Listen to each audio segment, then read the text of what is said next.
Hi, I'm Tony Antonelli of the STS-132 crew, and you're watching NASA TV.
Good morning, Atlantis. A special good morning to you today, Tony.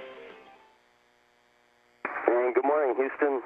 And it's a great place to wake up, and now a great song to wake up to. I'd like to say thanks to my family, Janine, Michael, and Danny. And then also that was a little shout out to Marshall Space Flight Center for all they do to get the space shuttles up in orbit. Thanks. Atlantis, good config for the burn. Copy, good config. And we're looking at space station on the nose in the daytime. It's pretty cool. Yeah, and stations look at a camera on you, and we're looking right back at you. It's pretty cool from here as well. Awesome. 2 engines will fire for 1 minute 3 seconds, changing the velocity by 100 feet per second, or about 68 miles per hour. This will raise the perigee, or the low end of Atlantis' orbit, from 145 up to 210 statute miles, and the apogee, or high end of Atlantis' orbit, from 212 up to 214 statute miles. A clear view of the start of the NC4 burn with both engines firing. Again, this is a little more than 1 minute burn. Aboard Space Shuttle Atlantis, up on the flight deck, Mission Specialist Piers Sellers there on the left. Mission Specialist Steve Bowen, one of the spacewalkers. You see his back to the camera on the right in this view, looking at the aft flight station.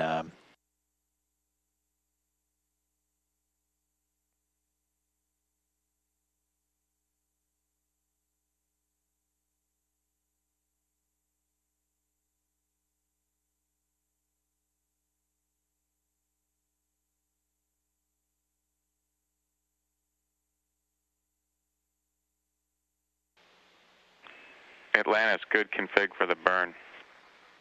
We were ready. Copy, good config. This will be a 12-second firing of the left orbital maneuvering system engine, a delta V, or a total change in velocity of 9.6 feet per second, or about 6.5 miles per hour.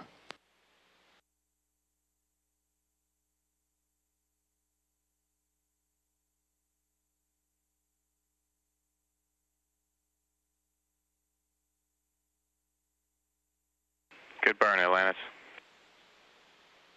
Copy, good burn.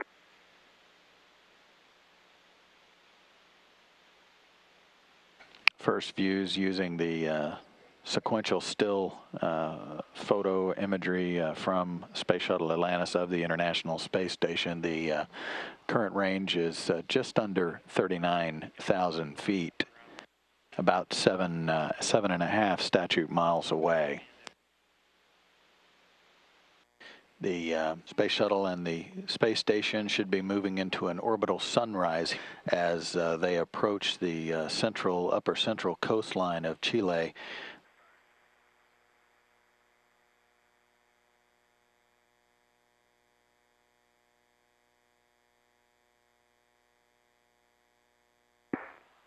Hey, guys, you guys look gorgeous, man. In the windows. Why, thank you.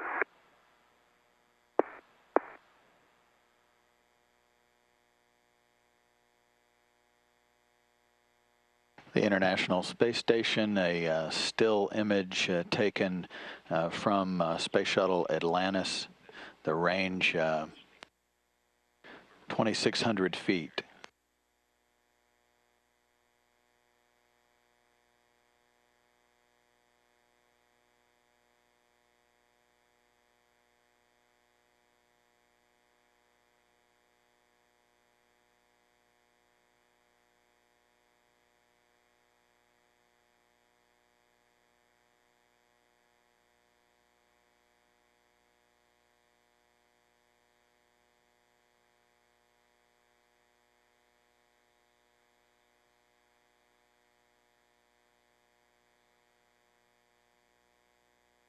.700 feet directly beneath the International Space Station, Space Shuttle Atlantis on its 32nd voyage into space, approaching the International Space Station from underneath in the payload bay. All of the equipment that will be left behind on the International Space Station. In the forward portion of the payload bay, of course, the docking system.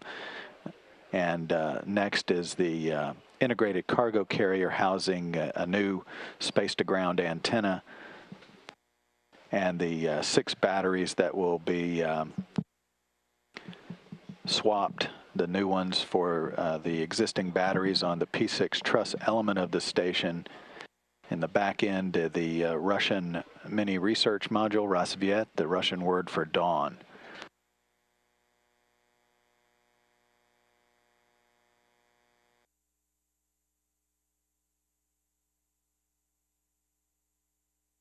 And station in Houston, Atlantis is initiating the RPM in 2, 1, mark. Start RPM.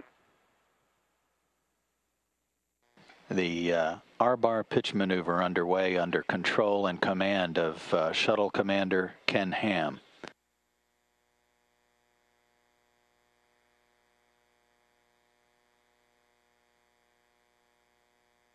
That maneuver initiated just as the 2 spacecraft crossed the southern coast of Portugal. The swing will take it across Spain and France, and then out across Central Europe, northern portions of Italy, and then out across Poland before swinging out across Russia.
And station, start photos.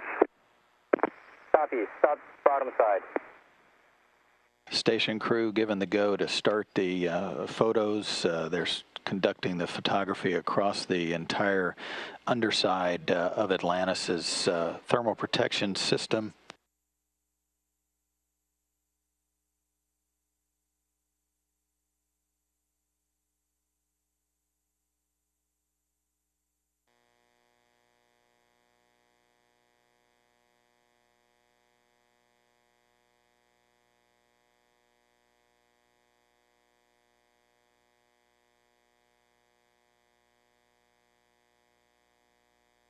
And Atlantis is now approaching the velocity vector directly in front of the docking port, the pressurized mating adapter on the Harmony module. Atlantis and station on the big loop. On behalf of both the shuttle and station flight control rooms, your go for docking. Atlantis copies, go for docking. Thank you.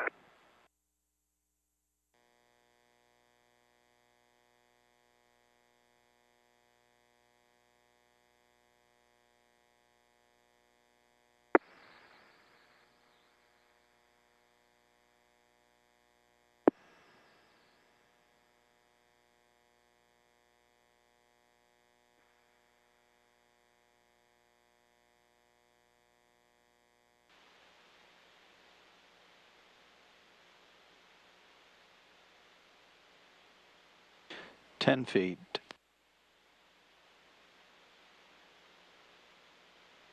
Post-contact thrust is armed. Standing by for contact and capture.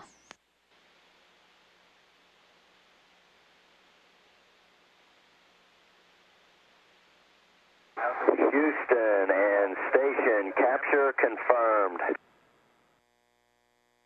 Atlantis station 9 stations free drift. 00 yokoso and welcome to station. Copy, station free drift. Thanks, Soichi. You're welcome, John. Great flying. Space shuttle Atlantis arriving. 220 miles above the South Pacific, Atlantis has arrived at the International Space Station, the first visit of Atlantis in 6 months since the STS-129 mission last November. The docking took place at 9:28 a.m. Central Time, 1 day, 20 hours, 8 minutes into Atlantis's voyage to the International Space Station.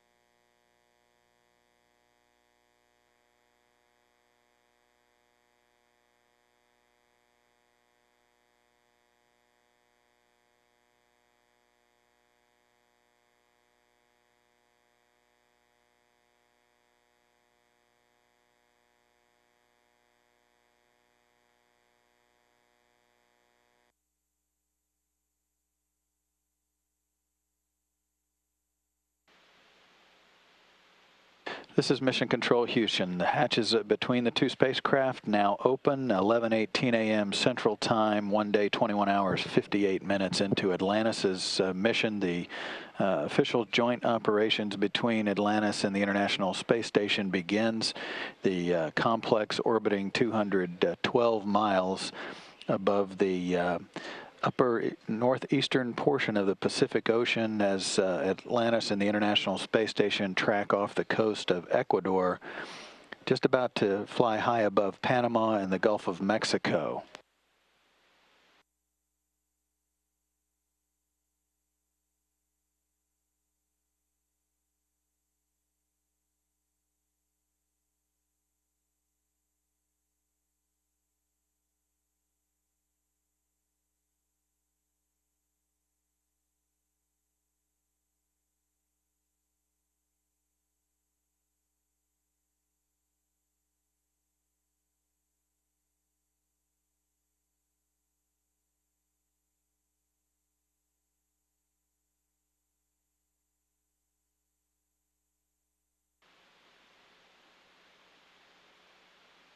Commander Ken Ham, second visit to the International Space Station. He's the commander of STS-132.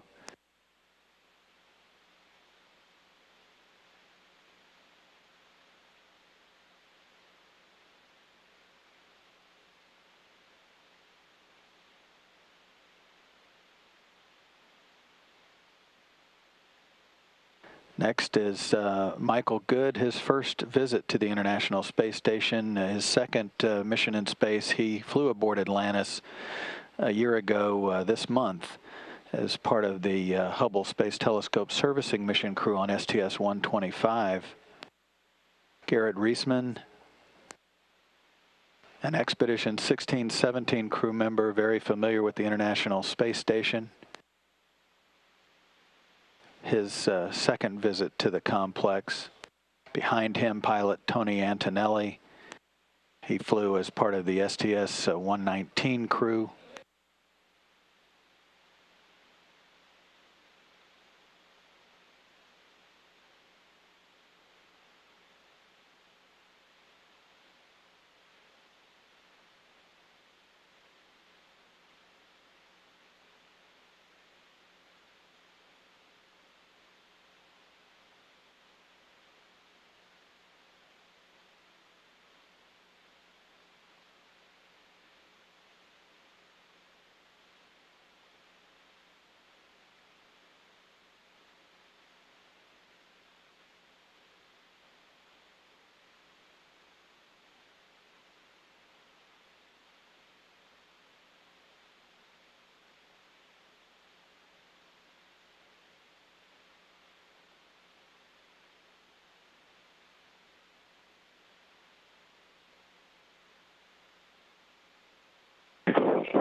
At Houston Station, big loop on 1 and Atlantis crew on the port, highest sir. Houston copies all, it's great.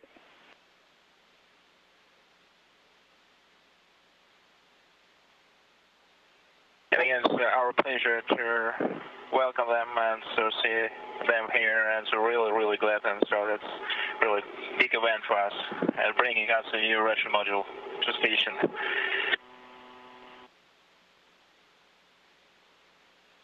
And for almost all of us on board Atlantis, we've been here before, but it's bigger than we remember, and speaking for myself, better than I remember. I love this place.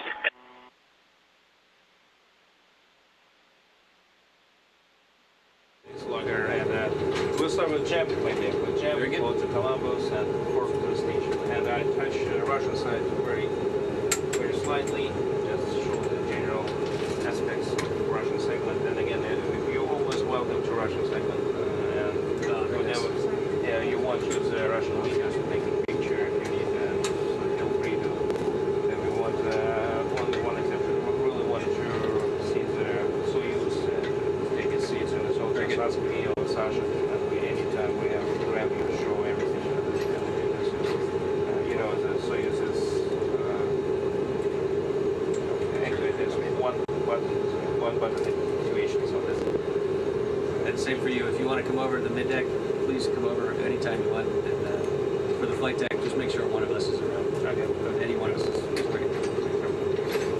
So we'll start with Jeff. Soyuz. Number 2. Over time. Yeah. Cool. Does this window look ISS-4 from the SI? For tomorrow, for when we put the antenna on top, that might be the only window you can get. You'll be able to get camera views of us planting the antenna. You know what I just discovered was that the people in lower inboard camera, you can actually see the top of the window. Really? Yeah. Not nearly on the starboard side, where you guys leave it, but that little gap between the top of the T1 and S0. That's cool. I never knew. I was just playing with cameras. How you doing?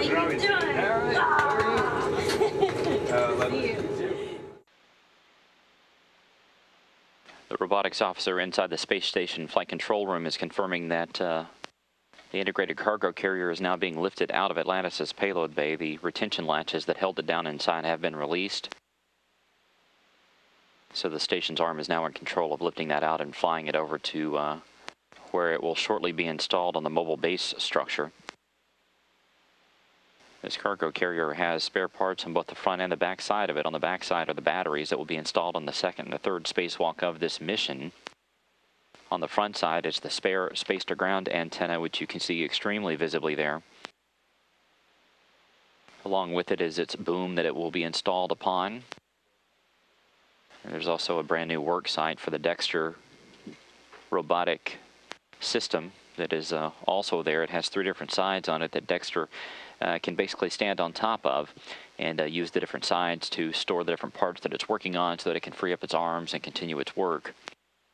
All of this will be installed on the first spacewalk of the mission, which will take place tomorrow. Houston ISS Rovo, ready to go OCAS to intermediate 1. Houston's ready.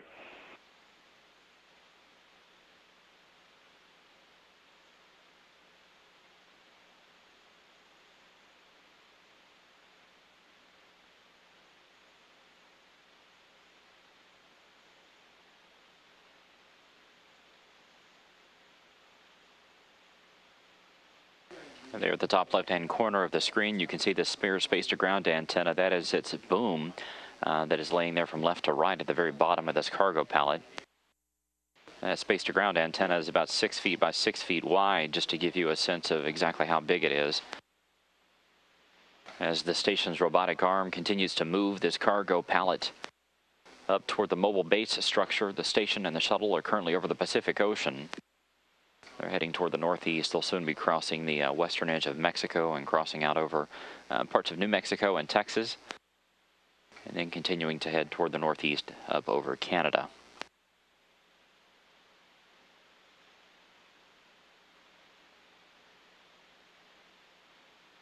You can see the Quest airlock there on the far right-hand portion of the screen there. And that is also going to be the scene of quite a bit of activity over the next couple of hours, as the crew gets ready to review the procedures for tomorrow's spacewalk. This will be the first of the mission. It'll be conducted by Garrett Reisman and Steve Bowen. They will be camping out tonight inside that Quest airlock at a reduced atmosphere. They're going to take it down to 10.2 psi. This will allow them to get their bodies prepared, get all the nitrogen out of their bloodstreams, and it reduces the amount of time that they have to spend getting ready tomorrow morning before they head out of the door.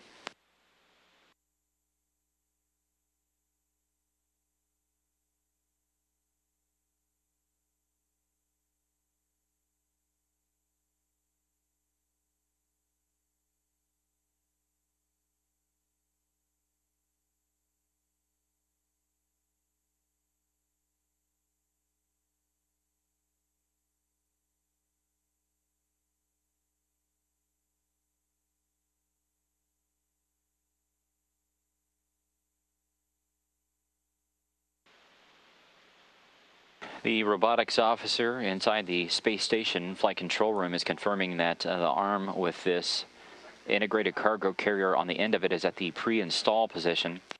This is basically the next to last step before they will push this cargo carrier down toward where it's going to be mounted on the mobile base system.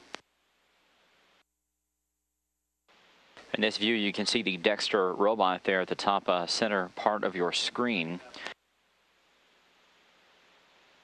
Part of this cargo carrier has some spare parts for Dexter to use. There's sort of a worksite platform that Dexter will be able to be mounted on top of that has 3 different sides to it, so that if Dexter is working with its 2 arms that you see there, it can actually pick up something outside the station, store it down on that worksite platform, one of the sides of it, which will free up its arm to do some more work.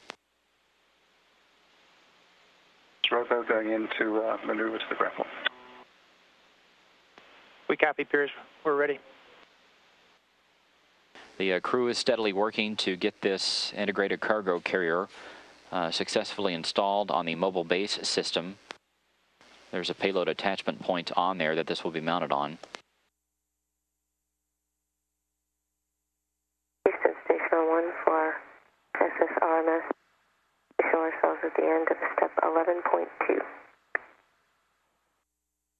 We copy, Tracy. Thanks for all the great work. We'll take it from here. And as you know, if you do see the things moving outside, we will be continuing with RoboOps for the next quite a few hours. Thanks, Rob. Thanks, Rob. Thanks for the great support, you guys.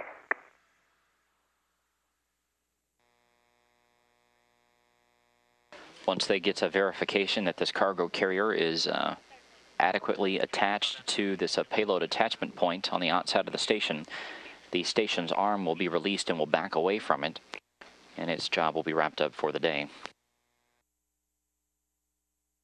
Meanwhile, Garrett Reisman, Steve Bowen are currently inside the Quest airlock. They're wearing some oxygen masks at this point in time. This is all standard procedure for them to breathe some enriched oxygen for about 45 minutes. They will be able to close the hatch between Quest and the rest of the station coming up in about 15 minutes or so.